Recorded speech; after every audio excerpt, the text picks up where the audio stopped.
Ascension Astro. Only available on Earth and Terra. That's the type of exclusivity we want, claimed Candice Cowley in a controversial 2903 interview with the Terra Gazette. Cowley, who goes by CC, was the public face of Ascension Astro, a boutique component manufacturer that found its start catering to the ultra-wealthy. During the interview, CC proclaimed that the company preferred to sell their stealth components solely to an elite clientele, who could then safely travel throughout the empire without fear of being targeted by outlaws or other ruffians. She also bragged about how their two-story front locations, one in New York and the other in Prime, were invitation-only establishments with a waiting list months long. To some, CC embodied the glamorous and outrageous lifestyle they wanted to live. To others, she epitomized everything wrong with the UE. Few knew that CC, herself synonymous with Ascension Astro, was but one of the three founders who catapulted the company from obscurity to one of the UEE's most exclusive in just a few years. Something from nothing. Ascension Astro was founded in 2901 by CC, Caitlin Barwick, and Tim Kraft. CC and Barwick had grown up together. Barwick's father owned a small repair shop in Shanghai and found 4-year-old CC abandoned at a local transit stop. Similar in age but drastically different in personalities, the two still became fast friends.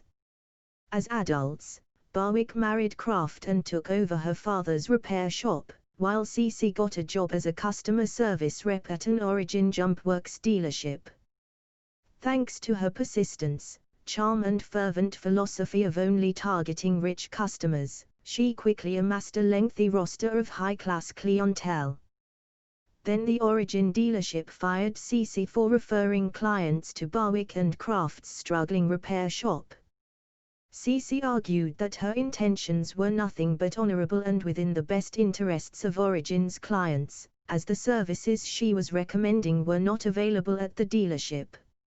Notorious tinkerers, Barwick and Kraft had devised a way to dramatically reduce the IR&M signature of the thrusters that came standard in Origin ships. With these high-end ships often being targeted by outlaws and, even worse, paparazzi, reducing their signature was an invaluable aid in being able to cruise about unmolested. Barwick and Kraft's intricate process was effective, yet the price point for the time-consuming procedure put what was essentially custom-built thrusters out of range for all but the wealthiest customers. Following CC's dismissal, Origin attempted to retro-engineer the work done by Barwick and Kraft, but couldn't quite crack their complicated process. When CC heard what her former employers were up to, she took a drastic step and filed a lawsuit against them.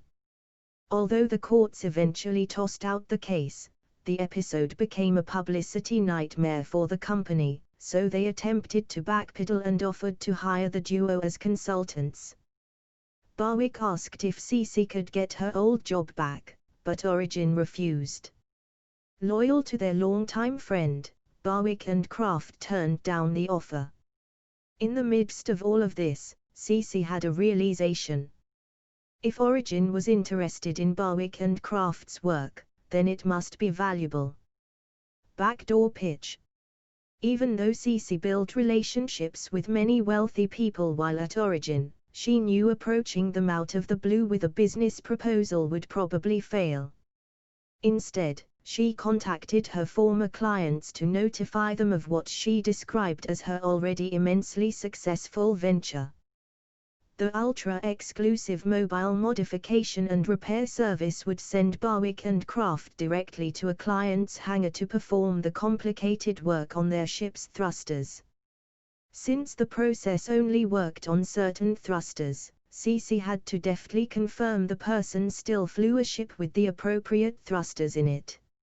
CC initially offered drastic discounts to entice these wealthy clients into hiring them. Of course, this scheme lost money, as the parts and labor involved far exceeded the price tag, but once in the door, CC worked her magic. She painted the picture of a business so busy she was forced to turn down new clients every day, then adroitly transitioned the discussion to how what they were doing was small potatoes compared to what it could be if only they had the capital to make their own stealth components. CC's masterful backdoor pitch worked. Several clients became intrigued and invested in the operation. Ascension Astro incorporated in 2901 and a small number of their stealth components, designed by Barwick and Kraft, rolled off a Moscow production line later that year. Some investors were irate over how few components were produced, and to make matters worse, CC gave away a few of those scarce components to a select group of new contacts while spending significant company credits to build a fancy showroom hidden down a dingy alley in New York City. The location had no official Ascension Astro sign, only a comm channel to be used to set up appointments. For the first 3 months, anyone who contacted them was instructed to check back later since they had no available appointments. But the stealth marketing campaign was a success. The few who were gifted components happened to be the most braggadocious people CC knew. Other elites, not used to being denied what they wanted when they wanted it, flooded the comm channel with appointment requests. When Ascension Astro actually sold a few components, they did so at exorbitantly high prices, and sold out immediately. As the next run was manufactured, the company again claimed that they had no available appointments and refused to take pre-orders. When the second run was ready, the components were sold at an even higher price. Going nova. Of course, CC's shrewd marketing ploy could only work more than once if the product was good. Fortunately, Barwick and Kraft were as skilled in their way as CC was in hers. The components were as outstanding as CC claimed them to be. The couple avoided any high-level discussions about the company, preferring to spend time perfecting their designs and tinkering, and leaving targeted sales techniques and networking opportunities in CC's hands. Meanwhile, CC continued to hone Ascension Astro's public image. She refused to do any traditional advertising, arguing that it would tarnish their reputation by making them like any other brand. Instead, she bribed gossip columnists to report on her partying at trendy establishments with their elite clientele. CC did what she needed to ensure Ascension Astro made the columns copy. Privately, Barwick and Kraft worried about CC's increasing obsession with her new lifestyle, but couldn't argue with the results. Their stealth power plants were named by multiple publications as the must-have ship component of 2903. That same year Ascension Astro opened a second storefront in Terra, just as low profile as their New York showroom, and CC gave that now infamous interview to the Terra Gazette.